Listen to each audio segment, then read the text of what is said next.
student, I am Tamanna from Vishwas Navsharda Public School, Bhuna. Welcome in day 21 of class 7 science revision of chapter number 2 nutrition in animal. In last video we have started revision of the chapter number 2. Last video में हमने revise किया था step of nutrition या फिर process involve with nutrition and nutrition in amoeba. कौन कौन से process involve होते हैं न्यूट्रिशन में? इंजेशन, ओके, इंजेशन होगा, डाइजेशन होगा, absorption, assimilation and egestion. These 5 steps are involved in the process of nutrition. चाहे वो न्यूट्रिशन इन अमीबा की बात है, चाहे वो न्यूट्रिशन इन ह्यूमन बीइंग की बात है, चाहे वो न्यूट्रिशन इन र्यूमिनेंट्स की बात है, ठीक है. चाहे वो कोई भी एनिमल हो, ये 5 प्रोसेस इन्वॉल्व होंगे. हमने लास्ट वीडियो में रिवाइज किया था न्यूट्रिशन इन अमीबा. आज हम रिवाइज करेंगे nutrition in human being and nutrition in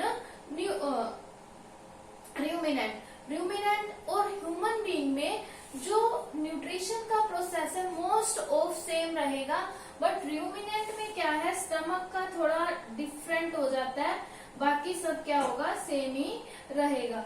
let me start nutrition in human being. देखिए ह्यूमन बीइंग में जो न्यूट्रिशन का प्रोसेस है वो थोड़ा कॉम्प्लेक्स है. अमीबा में क्या था, इजी सा था कि वो सूडोपोडिया स्ट्रक्चर को बनाएंगे, उसके अंदर फूड को लेंगे, फूड वैक्यूल में जाएगा, फूड वैक्यूल के बाद अब्सॉर्ब, एसिमिलेट एंड इजस्ट, ठीक है. सिंपल सा प्रोसेस था. बट ह्यूमन बीइंग और र्यूमिनेंट में थोड़ा क्या है, कॉम्प्लेक्स है.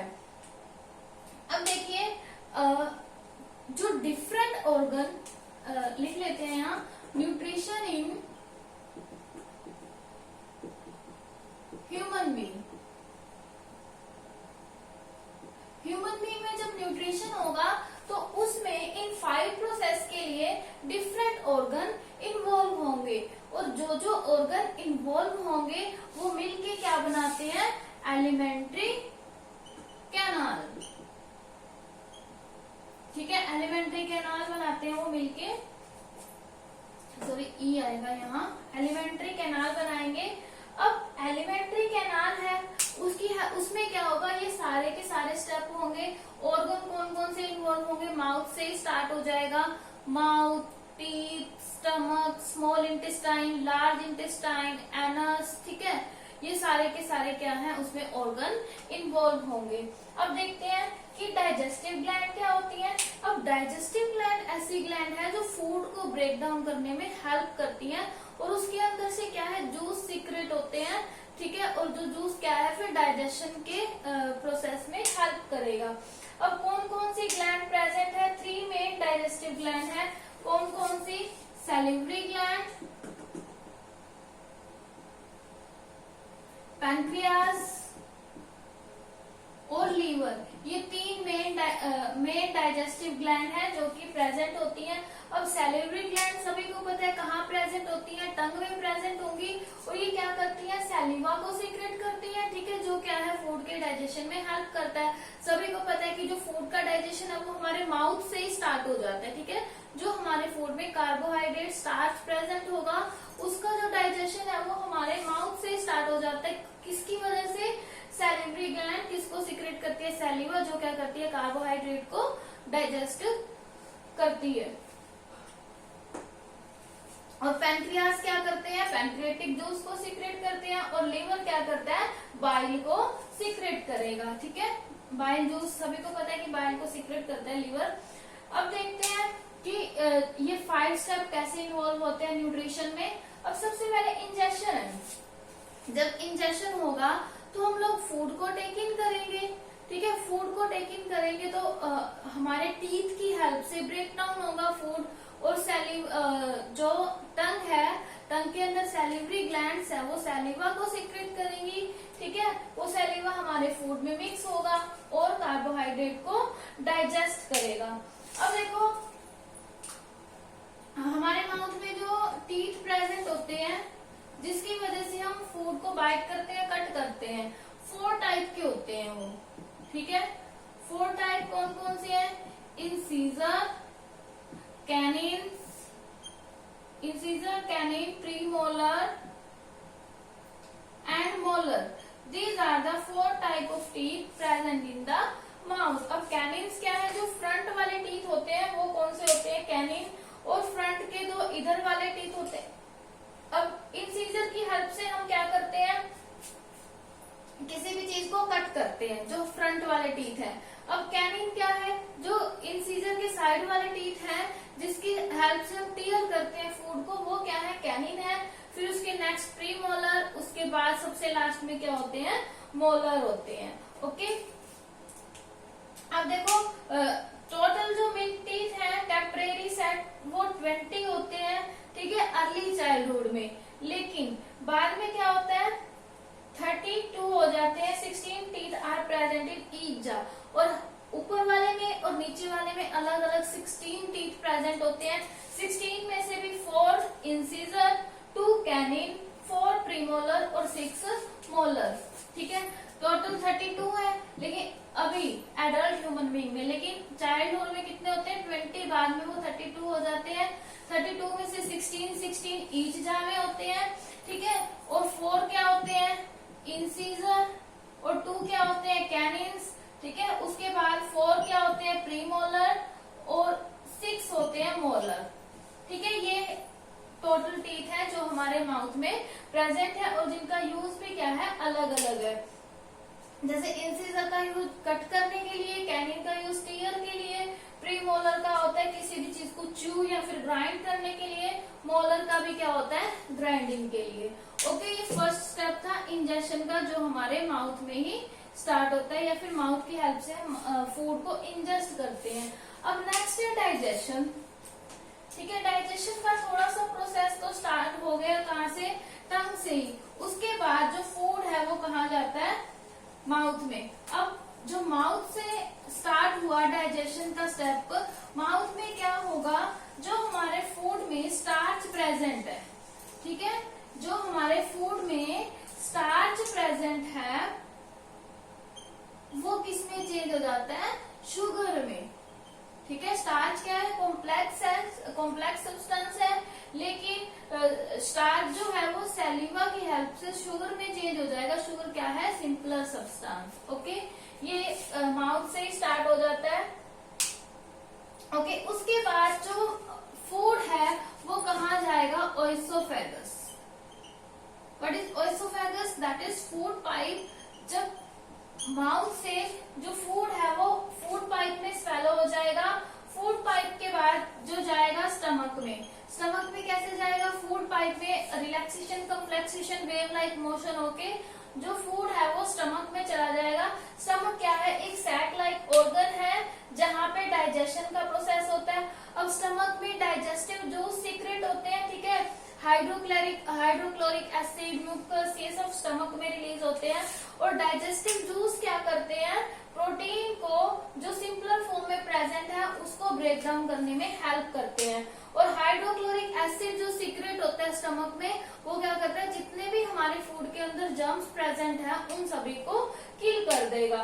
ओके, जो भी वेरियस कंपोनेंट है सारे के सारे स्टमक में डाइजेस्ट हो जाते हैं। अब देखो, जो मान लो कि HCl रिलीज हो रहा है, HCl हाइड्रोक्लोरिक एसिड का काम क्या है? जो हमारे फूड में जर्म्स प्रेजेंट है उनको किल करना, ठीक है। जो हम फूड लेते हैं उसके साथ जर्म्स भी एंटर कर जाते हैं, तो हाइड्रोक्लोरिक एसिड क्या करता है? उनको किल कर देता है, ठीक है। ये क्या करता है? डाइजेशन के लिए एसिडिक मीडियम प्रोवाइड करेगा। और म्यूकस का काम क्या होता है? हमारे फूड को मॉइस्ट बना देता है, जिससे नेक्स्ट ऑर्गन में फूड ट्रांसफर हो जाता है। अब नेक्स्ट ऑर्गन क्या है? Small intestine. स्मॉल इंटेस्टाइन में क्या होता है? म्यूकस जैसे ही मिक्स हो गया था और स्मॉल इंटेस्टाइन में फूड चला गया, यहाँ पे क्या होता है? डाइजेशन हो जाता है वेरियस कंपोनेंट का कंप्लीट। स्टमक के बाद कहाँ गया? म्यूकस ने मॉइस्ट बना दिया, उसके बाद स्मॉल इंटेस्टाइन में चला गया। स्मॉल इंटेस्टाइन में जितना भी डाइजेशन होना है डाइजेशन हो जाएगा, ठीक है। उसके बाद कोई भी चीज डाइजेस्ट नहीं होगी। Digestion is completed in the small intestine, ठीक है। और इसमें लीवर प्रेजेंट है स्मॉल इंटेस्टाइन में और पेनक्रियास प्रेजेंट है। ये क्या करते हैं? डाइजेस्टिव जूस को सीक्रेट करते हैं। आप लोगों को पता है कि लीवर क्या करता है, बाइल जूस को सीक्रेट करता है। तो बाइल क्या करता है, बाइल डाइजेस्ट द फैट, जो बाइल है वो फैट को डाइजेस्ट कर देगा, ठीक है। और ये कहाँ स्टोर होते हैं, गैल ब्लैडर में स्टोर होते हैं। It is then release into the small intestine for digestion. उसके बाद ये स्मॉल इंटेस्टाइन में डाइजेशन के लिए रिलीज हो जाते हैं। और पैनक्रियास जो है पैनक्रियाटिक जूस को सीक्रेट करते हैं, जो किसको डाइजेस्ट करते हैं, कार्बोहाइड्रेट को भी, प्रोटीन को भी और फैट को भी, ठीक है। ये हमारा स्मॉल इंटेस्टाइन में जितना भी फूड डाइजेस्ट होना था वो हो गया। डाइजेशन कहाँ से स्टार्ट हुआ, माउथ से स्टार्ट हो गया था और कंप्लीट कहाँ हो गया, स्मॉल इंटेस्टाइन में। अब स्मॉल इंटेस्टाइन के बाद जो फूड है वहां से क्या होगा, अब्जॉर्ब हो जाएगा, ठीक है। स्मॉल इंटेस्टाइन में जो फूड है वो अब्जॉर्ब होगा, सोल्यूबल न्यूट्रिएंट जितने भी है फूड के अंदर वो सारे के सारे अब्जॉर्ब हो जाएंगे। और अब्जॉर्प्शन के लिए काम कौन करता है, विली। विली क्या होती है, फिंगर लाइक स्ट्रक्चर है जो फूड के अब्जॉर्प्शन एरिया को इंक्रीज कर देती है, ठीक है। और स्मॉल इंटेस्टाइन में क्या होती है, ब्लड वेसल होती है, इसकी वॉल के साथ जो क्या करती है, ब्लड को कैरी करती है। तो वहां पे क्या होगा, न्यूट्रिएंट अब्सॉर्ब हो जाएगा ब्लड के अंदर भी, ठीक है। और फिर ब्लड के अंदर अब्सॉर्ब हो गए न्यूट्रिएंट, इससे क्या है, रेस्ट ऑफ बॉडी में ट्रांसफर हो जाएंगे। अब नेक्स्ट स्मॉल इंटेस्टाइन के बाद लार्ज इंटेस्टाइन। लार्ज इंटेस्टाइन में क्या होता है, जो अनडाइजेस्टेड फूड है वो लार्ज इंटेस्टाइन में ट्रांसफर हो जाएगा। लेकिन वहां पे भी जो अनडाइजेस्टेड फूड से वाटर और मिनरल क्या होते हैं, अब्सॉर्ब हो जाते हैं, ठीक है। उसके बाद है एसिमिलेशन। एसिमिलेशन क्या होता है कि जो न्यूट्रिएंट अब्सॉर्ब हो गए वो क्या है, हमारी बॉडी में यूटिलाइज होंगे। अब जितने भी न्यूट्रिएंट अब्सॉर्ब हुए थे वो हमारी बॉडी में यूटिलाइज तो होंगे ही। अब यूटिलाइज कैसे होंगे कि जो कार्बोहाइड्रेट डाइजेस्ट है वो कार्बोहाइड्रेट क्या करेगा, ग्लूकोज को रिलीज करेगा, ठीक है।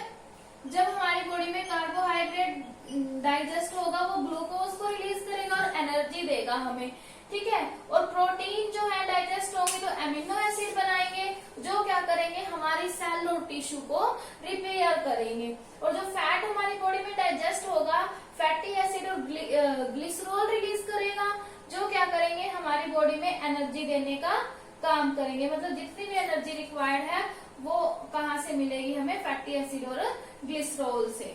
और कुछ क्या हो जाएगी हमारी बॉडी में स्टोर हो जाएगी जो कब काम आएगी, जब हमने फूड कोई भी ईट नहीं किया, ठीक है। जो लास्ट स्टेप है वो क्या है, इजेशन। इजेशन में क्या होगा, जो भी फूड लार्ज इंटेस्टाइन से कहा एनस में ट्रांसफर हो जाएगा, ठीक है। वहां से फिर सेमी सॉलिड बन जाएगा। सेमी सॉलिड के बाद फेसिस के रूप में रिमूव हो जाएगा। कुछ क्या है, यूरिनेशन में रिमूव हो जाएगा, ठीक है, वाटर में एज ए लिक्विड, और कुछ एज ए सॉलिड रिमूव हो जाएगा, ठीक है। This is all about nutrition in human being. अब देखिए जो रूमिनेंट्स है, नेक्स्ट है न्यूट्रिशन इन रूमिनेंट्स। अब रूमिनेंट क्या होते हैं, ऐसे एनिमल जिसमें क्या है, जो क्या करते हैं, फूड को च्यू करते हैं और कुछ टाइम के बाद उस फूड को ब्रिंग बैक करते हैं माउथ में और फिर से उसको च्यू करते हैं, ठीक है। वो जो एनिमल है उन्हें हम क्या बोलते हैं, रूमिनेंट। और जो ये प्रोसेस है फूड को वापस लाने का माउथ में, उसे क्या बोलते हैं, हम रूमिनेशन बोलते हैं, ठीक है।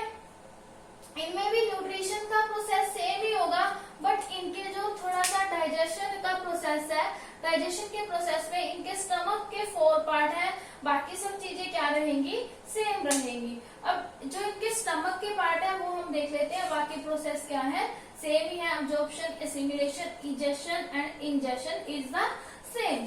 अब हम देखते हैं कि जो डाइजेशन में इनके स्टमक के 4 पार्ट हैं उनका फंक्शन क्या है।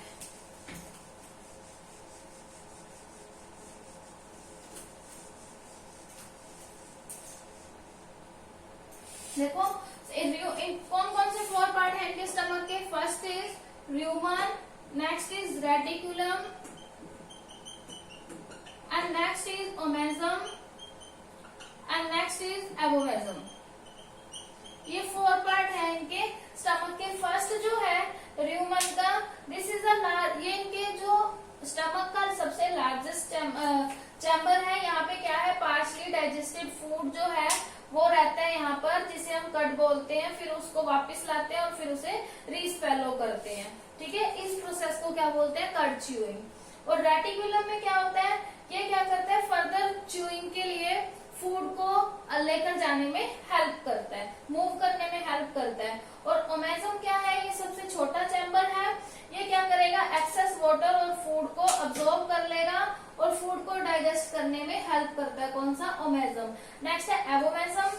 एबोमेजम की वॉल क्या करती है, डाइजेस्टिव जूस को सीक्रेट करती है, जो क्या करती है, फूड को डाइजेस्ट कर देते हैं। अब नेक्स्ट देखो, digestive juice from the abomasum. उसके बाद यहाँ से जो डाइजेस्टिव जूस होते हैं एबोमेसम में, वो आगे स्मॉल इंटेस्टाइन में पास हो जाते हैं, फिर लार्ज इंटेस्टाइन में फिर क्या होते हैं, रिमूव हो जाते हैं। Other process are the same as that of human being. ठीक है student, you have to read chapter number 2 okay from the book and learn the exercise of this chapter also. And student, आप लोगों को पता है कि आपका जो एग्जाम है आई थिंक 8 जून को है, तो 8 जून तक आपने चैप्टर 1 एंड चैप्टर 2 अच्छे से रिवाइज कर लेना है। आपकी एग्जाम से पहले दिन जो गूगल मीट क्लास लगेगी उसमें हम क्वेश्चन आंसर सी करेंगे। चैप्टर नंबर 1 के हम देख चुके हैं कि किस टाइप से क्वेश्चन बन सकते हैं, and next Google Meet class में हम लोग देखेंगे कि चैप्टर नंबर 2 से किस टाइप के क्वेश्चन बन सकते हैं। और आपकी जो भी प्रॉब्लम हो आप गूगल मीट क्लास में पूछ सकते हैं। तब तक के लिए आपका वर्क है, चैप्टर नंबर 2 आपको अच्छे से रीड कर लेना है और उसकी एक्सरसाइज भी अच्छे से लर्न कर लेनी है। Thank you, bye bye.